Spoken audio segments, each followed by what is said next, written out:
The Quarry is the most recent release from Supermassive Games, the same developers behind Until Dawn and the Dark Pictures anthology. Set at a rustic summer camp at the end of the season, the game follows a group of counselors who become stranded and must survive one final night as something deadly lurks in the woods.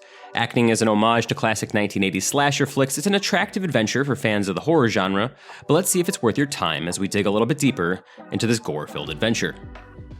After a creepy prologue that properly sets the tone for the story ahead, The Quarry kicks off by introducing its ensemble of camp counselors that serve as the primary protagonists throughout the game.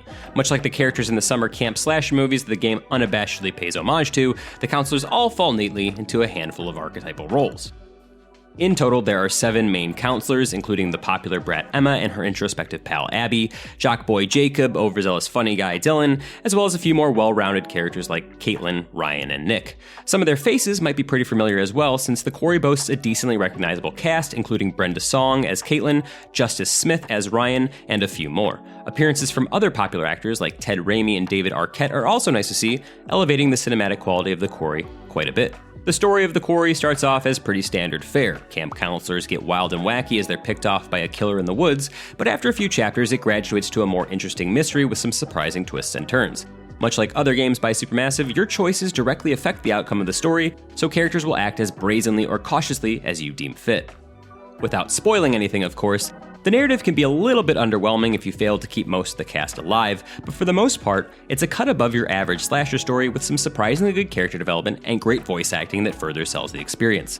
However, unless you're particularly squeamish, The Quarry isn't all that frightening, which will definitely be disappointing for players looking for effective suspense or scares. For the most part, playing The Quarry means spending time walking around beautifully detailed environments, finding clues, and making important choices at various points throughout the story. Controlling one character at a time, you'll explore the various locations around Hackett's Quarry summer camp, including the dense woods, a secluded island in the middle of a lake, and more. Now when the action kicks in, you'll have to complete various QuickTime events to ensure your survival, where some mistakes can spell instant death. There are a few new mechanics to shake things up, including limited sections of third-person shooting, but besides this, and the new cartoon tutorials that explain basic gameplay concepts, The Quarry plays exactly like other titles from Supermassive. That means at times, it can feel like a slowly paced interactive movie where you do more watching than playing, and this is most apparent during the first few chapters, where not much happens beyond establishing the characters and the stakes of the story. However, like the quality of the narrative, the action picks up after a few chapters as well, offering a quick pace with a lot more interaction and excitement. While it's not a part of the Dark Pictures anthology, you'll still spend time between chapters conversing with an unsettling guide, who can help you see potential outcomes of future events if you collect various tarot cards hidden around the camp. That said, these collectibles are a bit harder to find than your average clues, as you'll often have to walk off the beaten path to trigger cutscenes to find them. Generally speaking, this mechanic works better in the Dark Pictures, but it still provides an easy way to glean important information that might help you further down the road. Of course, the biggest draw to The Quarry lies in its branching narrative, which actually differs quite a bit depending on your decisions. Choices that might seem minor at first can have lasting effects over time, including how you respond to other characters during dialogue sequences, and whether or not you choose to pick up certain items. With dozens of clues to find that provide extra narrative content, you'll likely need at least 2 playthroughs to see the whole story through, or last the night with every single character alive. Luckily, there's one major gameplay mechanic that makes replays of The Quarry much more palpable than other narrative-driven horror games. After you complete your first playthrough, you'll unlock the Rewind Death ability, which grants you 3 opportunities during a playthrough to reverse decisions that contributed to the death of key characters. That means you won't have to restart the game every time you make a poor decision, making it easier overall to see various story paths. It's less frustrating to experiment with decisions and try more courageous things, as you'll always have a bit of a safety net to fall back on.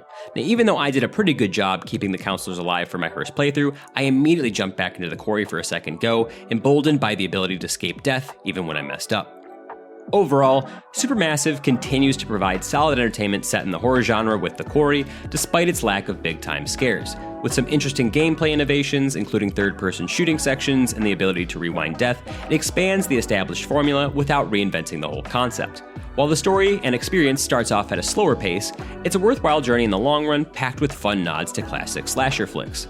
If you only go for one playthrough, The Quarry should take you around 10 hours to complete, but it's a game that's definitely worth replaying. The gorgeous visuals and lifelike characters make it a great choice for showing off your Xbox Series X or PlayStation 5, despite the handful of graphical smudges here and there. Overall, if you're a fan of the horror genre and narrative-driven adventures, The Quarry is a great choice and another solid entry in Supermassive's library of spooky interactive stories. With that said, we award the game an 8 out of 10. To check out our full review of The Quarry, head on over to a90skid.com, and don't forget to subscribe to our YouTube channel for more great gaming content like this. Thanks again for watching. We'll see you next time.